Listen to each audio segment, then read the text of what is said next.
ನಮಸ್ತೆ, ನಿಖಿತಾ ಕುಕಿಂಗ್ ಚಾನಲ್ಗೆ ಸ್ವಾಗತ.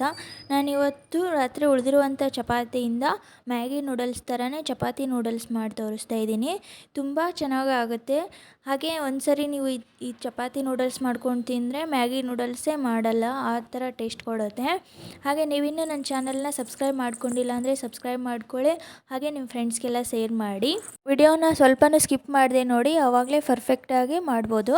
ಇವಾಗ ಈ ಚಪಾತಿ ನೂಡಲ್ಸ್ ಮಾಡೋಕ್ಕೆ ಏನೇನು ಬೇಕಂತ ನೋಡ್ಕೊಳ್ಳೋಣ.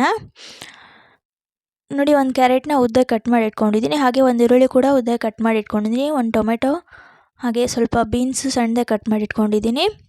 ಮತ್ತು ಒಂದು ಕ್ಯಾಬೇಜ ಕೂಡ ಉದ್ದಕ್ಕೆ ಕಟ್ ಮಾಡಿ ಇಟ್ಕೊಂಡಿದ್ದೀನಿ. ಒಂದು ಪೊಟ್ಯಾಟೊ ಕೂಡ ಉದ್ದಾಗಿ ಕಟ್ ಮಾಡಿ ಇಟ್ಕೊಂಡಿದ್ದೀನಿ.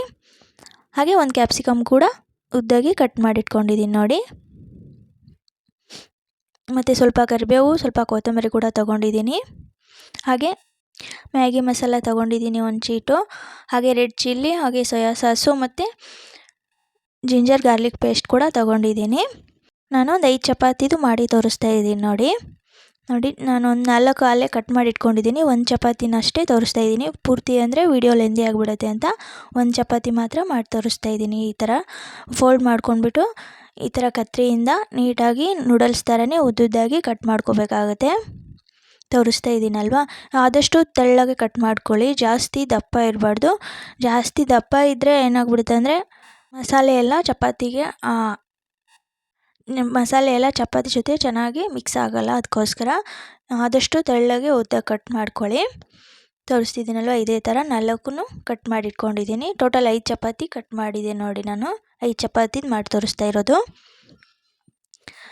ಆಮೇಲೆ ಚಪಾತಿನ ವಾಪಸ್ ಬಿಸಿ ಮಾಡ್ಕೋಬೇಡಿ. ಒಂದು ಸರಿ ಮಾಡಿದ್ದಿದ್ರೆ ಸಾಕು. ಬಿಸಿ ಮಾಡಿದರೆ ತುಂಬ ಕ್ರಿಸ್ಪಿ ಆಗಿಬಿಡುತ್ತೆ, ಆವಾಗ ಇದು ಚೆನ್ನಾಗಾಗಲ್ಲ. ಅದಕ್ಕೋಸ್ಕರ ನೋಡಿ, ತೋರಿಸ್ತಿಲ್ವ, ಈ ಥರ ಉದ್ದಾಗಿ ಕಟ್ ಮಾಡಿ ಇಟ್ಕೊಳ್ಳಿ. ಮತ್ತು ಮಾಡೋಕ್ಕೆ ಬೇಕಾಗಿರುವಂಥ ಎಣ್ಣೆ, ಹಾಗೆ ಒಗ್ಗರಣೆಗೆ ಬೇಕಾಗಿರುವಂಥ ಸಾಸಿವೆ, ಜೀರಿಗೆ, ಉಪ್ಪು, ಅರಿಶಿಣ ಪುಡಿ ಮತ್ತು ಗರಂ ಮಸಾಲ ಇಷ್ಟು ನಾನು ಮಾಡೋಕ್ಕೆ ತೊಗೊಂಡಿದ್ದೀನಿ. ಇವಾಗ ಹೇಗೆ ಮಾಡೋದು ಅಂತ ನೋಡೋಣ. ಮೊದಲಿಗೆ ಸ್ಟವ್ ಹಚ್ಕೊಳ್ಳಿ. ಸ್ಟವ್ ಹಚ್ಕೊಂಡ ನಂತರ ಒಂದು ಕಡಾಯಿ ಇಟ್ಕೊಳ್ಳಿ. ಕಡಾಯಿ ಚೆನ್ನಾಗಿ ಕಾಯಬೇಕು. ಚೆನ್ನಾಗಿ ಕಾದ ನಂತರ ಇವಾಗ ಅದಕ್ಕೆ ಎಣ್ಣೆ ಹಾಕ್ಕೋತಾ ಇದ್ದೀನಿ. ಇದಕ್ಕೆ ಸ್ವಲ್ಪ ಎಣ್ಣೆ ಜಾಸ್ತಿ ಹಾಕ್ಕೋಬೇಕಾಗುತ್ತೆ, ಯಾಕೆಂದರೆ ಚಪಾತಿ ಸ್ವಲ್ಪ ಡ್ರೈ ಆಗಿರುತ್ತೆ ಅಲ್ವಾ, ಮಾಡಿಟ್ಟಿರೋದಿರುತ್ತೆ ಅಲ್ವಾ, ಅದಕ್ಕೋಸ್ಕರ. ಇವಾಗ ನೋಡಿ, ಎಣ್ಣೆ ಒಂದು 4 ಸ್ಪೂನ್ ಎಣ್ಣೆ ಹಾಕ್ಕೊಂಡಿದ್ದೀನಿ. ಇವಾಗ ಎಣ್ಣೆ ಕೂಡ ಚೆನ್ನಾಗಿ ಕಾಯಬೇಕು. ಎಣ್ಣೆ ಚೆನ್ನಾಗಿ ಕಾದ ನಂತರ ಇವಾಗ ಅದಕ್ಕೆ 1 ಸ್ಪೂನು ಸಾಸಿವೆ ಹಾಕೋತೀನಿ ನೋಡಿ. ಎಣ್ಣೆಯಲ್ಲಿ ಸಾಸಿವೆ ಚೆನ್ನಾಗಿ ಚಟಪಟ ಅಂತ ಸೌಂಡ್ ಬರಬೇಕು, ಆ ಥರ. ಅವಾಗ ನೆಕ್ಸ್ಟು 1 ಸ್ಪೂನು ಜೀರಿಗೆ ಹಾಕೋತಾ ಇದ್ದೀನಿ. ಜೀರಿಗೆ ಮತ್ತು ಸಾಸಿವೆ ಹಾಕ್ಕೊಂಡ ನಂತರ ಕರಿಬೇವು ಕೂಡ ಹಾಕೋತಾ ಇದ್ದೀನಿ. ಅವೆಲ್ಲ ಚೆನ್ನಾಗಿ ಎಣ್ಣೆಯಲ್ಲಿ ಫ್ರೈ ಆಗ್ತಾ ಇರುತ್ತೆ, ಸೌಂಡ್ ಬರುತ್ತೆ ಚಟಪಟ ಅಂತ. ಆವಾಗ ನೆಕ್ಸ್ಟು ಈರುಳ್ಳಿ ಹಾಕ್ಕೊಂಡು, ಮತ್ತು ಕ್ಯಾರೆಟು, ಪೊಟ್ಯಾಟೊ, ಕ್ಯಾಪ್ಸಿಕಮ್ಮು ಮತ್ತು ಬೀನ್ಸು, ಹಾಗೆ ಕ್ಯಾಬೇಜನ್ನು ಕೂಡ ಹಾಕೋತಾ ಇದ್ದೀನಿ. ಟೊಮೊಟೊ ಮಾತ್ರ ಇದೆಲ್ಲ ಫ್ರೈ ಆದಮೇಲೆ ಹಾಕೋತೀನಿ, ಯಾಕಂದರೆ ಟೊಮೊಟೊ ನೀರು ಬಿಟ್ಬಿಡುತ್ತಲ್ವಾ, ಅದಕ್ಕೋಸ್ಕರ. ಎಣ್ಣೆಲಿ ಇವೆಲ್ಲ ಫ್ರೈ ಆಗಬೇಕು ಮುಂಚೆ, ಆಮೇಲೆ ಟೊಮೆಟೊಲಿ ಫ್ರೈ ಆಗಬೇಕು, ಅದಕ್ಕೋಸ್ಕರ. ಇವಾಗ ಒಂದ್ಸರಿ ಚೆನ್ನಾಗಿ ಮಿಕ್ಸ್ ಮಾಡ್ಕೊಂಬಿಡಿ. ಮಿಕ್ಸ್ ಮಾಡ್ಕೊಂಡ ನಂತರ 1 ನಿಮಿಷ ಎಣ್ಣೆಲಿ ಫ್ರೈ ಆಗೋಕ್ಕೆ ಹಾಗೆ ಬಿಟ್ಬಿಡಿ. ಮಿಕ್ಸ್ ಮಾಡ್ಕೊತಾನೆ 1 ನಿಮಿಷ ಚೆನ್ನಾಗಿ ಎಣ್ಣೆಲಿ ಫ್ರೈ ಮಾಡ್ಕೊತಾ ಇರಿ. ಇವಾಗ ನೋಡಿ, 1 ನಿಮಿಷ ಆಗಿದೆ. ತರಕಾರಿ ಎಲ್ಲ ಫ್ರೈ ಆಗಿಬಿಟ್ಟು ತುಂಬ ಸ್ಮೂತಾಗಿದೆ, ಗೊತ್ತಾಗುತ್ತೆ ಸ್ಮೂತ್ ಆಗಿರೋದು. ಇವಾಗ ಮತ್ತೆ ಒಂದು ಸರಿ ಚೆನ್ನಾಗಿ ಮಿಕ್ಸ್ ಮಾಡ್ಕೊಳ್ಳಿ. ಇವಾಗ ಮಿಕ್ಸ್ ಮಾಡ್ಕೊಂಡ ನಂತರ ಇವಾಗ ರುಚಿಗೆ ತಕ್ಕಷ್ಟು ಉಪ್ಪು ಹಾಕೋತಾ ಇದ್ದೀನಿ. ಉಪ್ಪು ನೋಡ್ಕೊಂಡು ಹಾಕ್ಕೊಳ್ಳಿ, ಯಾಕೆಂದರೆ ಚಪಾತಿಗೂ ಸಹ ನಾವು ಉಪ್ಪು ಯೂಸ್ ಮಾಡಿರ್ತೀವಿ, ಅದಕ್ಕೋಸ್ಕರ. ಇವಾಗ ತರಕಾರಿ ಏನು ಹಾಕಿರ್ತೀವಲ್ವ, ಇದಕ್ಕೆ ಆಗುವಷ್ಟು ಉಪ್ಪು ಹಾಕಿದರೆ ಸಾಕು.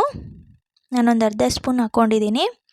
ಇವಾಗ ನೆಕ್ಸ್ಟು ಇದಕ್ಕೆ ಶುಂಠಿ ಬೆಳ್ಳುಳ್ಳಿ ಪೇಸ್ಟ್ ಕೂಡ ಹಾಕ್ತಾಯಿದ್ದೀನಿ. ಒಂದು ಅರ್ಧ ಸ್ಪೂನ್ನಷ್ಟು ಶುಂಠಿ ಬೆಳ್ಳುಳ್ಳಿ ಪೇಸ್ಟ್ ಹಾಕ್ಕೊಂಡಿದ್ದೀನಿ. ಹಾಕ್ಕೊಂಡು ಮತ್ತೆ ಒಂದ್ಸರಿ ಚೆನ್ನಾಗಿ ಮಿಕ್ಸ್ ಮಾಡ್ಕೊಳ್ಳಿ. ಶುಂಠಿ ಬೆಳ್ಳುಳ್ಳಿ ಪೇಸ್ಟ್ ಹಾಕಿರೋದ್ರಿಂದ ಒಂದು 10 ಸೆಕೆಂಡು ಇದನ್ನ ಎಣ್ಣೆಲೇ ಚೆನ್ನಾಗಿ ಫ್ರೈ ಮಾಡ್ಕೊಳ್ಳಿ, ಯಾಕೆಂದರೆ ಶುಂಠಿ ಬೆಳ್ಳುಳ್ಳಿ ಪೇಸ್ಟ್ದು ಸ್ಮೆಲ್ ಏನಿರುತ್ತಲ್ವ, ಹಸಿ ಸ್ಮೆಲ್ಲು, ಅದು ಹೋಗಬೇಕು, ಅದಕ್ಕೋಸ್ಕರ ಅಷ್ಟೇ. ಒಂದು 20 ಸೆಕೆಂಡು ಎಣ್ಣೆಲಿ ಚೆನ್ನಾಗಿ ಫ್ರೈ ಮಾಡ್ಕೊಳ್ಳಿ. ಇವಾಗ ನೋಡಿ, 1 ಸ್ಪೂನು ಅರಿಶಿಣ ಪುಡಿ ಹಾಕ್ಕೋತಾ ಇದ್ದೀನಿ. ಹಾಗೆ ಒಂದು ಅರ್ಧ ಸ್ಪೂನು ಗರಂ ಮಸಾಲ ಹಾಕೋತಾ ಇದ್ದೀನಿ. ನಾನು ಮ್ಯಾಗಿ ಮಸಾಲ ಯೂಸ್ ಮಾಡ್ತಾ ಇರೋದ್ರಿಂದ ಗರಂ ಮಸಾಲ ಒಂದು ಅರ್ಧ ಸ್ಪೂನ್ ಮಾತ್ರ ಹಾಕ್ಕೊಂಡಿದ್ದೀನಿ. ಮ್ಯಾಗಿ ಮಸಾಲಾನ ಒಂದು ಚೀಟ್ ಪೂರ್ತಿ ಹಾಕ್ಕೊಂಡಿದ್ದೀನಿ. ಇವಾಗ ಮತ್ತೆ ಒಂದ್ಸರಿ ಚೆನ್ನಾಗಿ ಮಿಕ್ಸ್ ಮಾಡ್ಕೊತೀನಿ. ಆಮೇಲೆ ಒಗ್ಗರಣೆ ಹಾಕುವಾಗ ಸ್ಟವ್ ಯಾವಾಗಲೂ ಲೋ ಫ್ಲೇಮಲ್ಲೇ ಇರಲಿ, ಯಾಕಂದರೆ ನಾವು ಇದಕ್ಕೆ ಯಾವುದೇ ಥರ ನೀರು ಹಾಕಿರೋದಿಲ್ಲ, ಎಣ್ಣೆಲೇ ಫ್ರೈ ಆಗಬೇಕಲ್ವ. ಆವಾಗ ಹೈ ಫ್ಲೇಮಲ್ಲಿ ಇಟ್ಕೊಂಡ್ಬಿಟ್ರೆ ಸೀದೋಗ್ಬಿಡುತ್ತೆ. ಅದಕ್ಕೋಸ್ಕರ ಇವಾಗ ನೋಡಿ ಟೊಮೊಟೊ ಹಾಕೋತಾ ಇದ್ದೀನಿ. ಟೊಮೊಟೊ ಹಾಕ್ಕೊಂಡು ಮತ್ತೆ ಒಂದ್ಸರಿ ಚೆನ್ನಾಗಿ ಮಿಕ್ಸ್ ಮಾಡಿಕೊಂಡು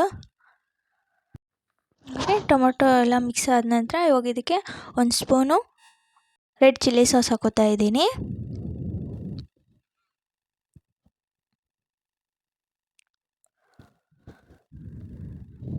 ಹಾಕ್ಕೊಂಡ ನಂತರ ಮತ್ತೆ ಒಂದ್ಸರಿ ಚೆನ್ನಾಗಿ ಮಿಕ್ಸ್ ಮಾಡ್ತೀನಿ.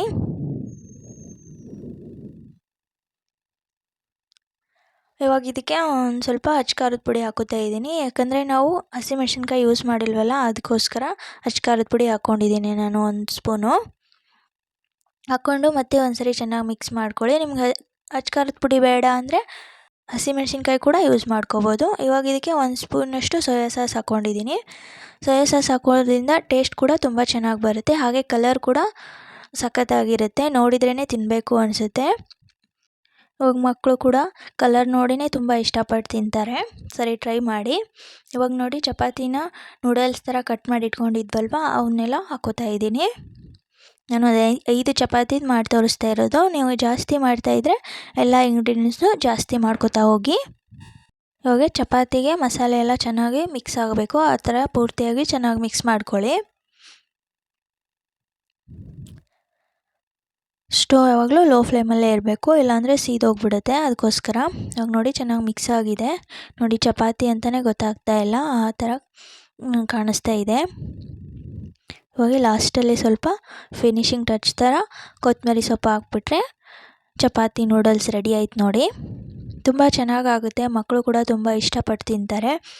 ಬ್ರೇಕ್ಫಾಸ್ಟ್ಗೂ ಮಾಡ್ಕೋಬೋದು ಅಥವಾ ಲಂಚ್ ಬಾಕ್ಸ್ಗೂ ಕೂಡ ಮಕ್ಕಳಿಗೆ ಹಾಕಿ ಕಳಿಸ್ಬೋದು. ತುಂಬ ಚೆನ್ನಾಗಿರುತ್ತೆ, ಪೂರ್ತಿ ಬಾಕ್ಸೇ ಖಾಲಿ ಮಾಡ್ಕೊಂಡ್ಬಿಡ್ತಾರೆ. ಇವಾಗ ನೋಡಿ ಒಂದು ಪ್ಲೇಟ್ಗೆ ಸರ್ವ್ ಮಾಡ್ತಾಯಿದ್ದೀನಿ. ನೋಡ್ತಾ ಇದ್ದೀರಲ್ವ, ನೋಡಿದ್ರೇ ತಿನ್ನಬೇಕು ಅನಿಸುತ್ತೆ, ಅಷ್ಟು ಚೆನ್ನಾಗಿರುತ್ತೆ. ನೀವು ಒಂದ್ಸರಿ ಟ್ರೈ ಮಾಡಿ, ಹಾಗೆ ನಿಮ್ಮ ಫ್ರೆಂಡ್ಸ್ಗೆಲ್ಲ ಶೇರ್ ಮಾಡಿ. Thanks for watching.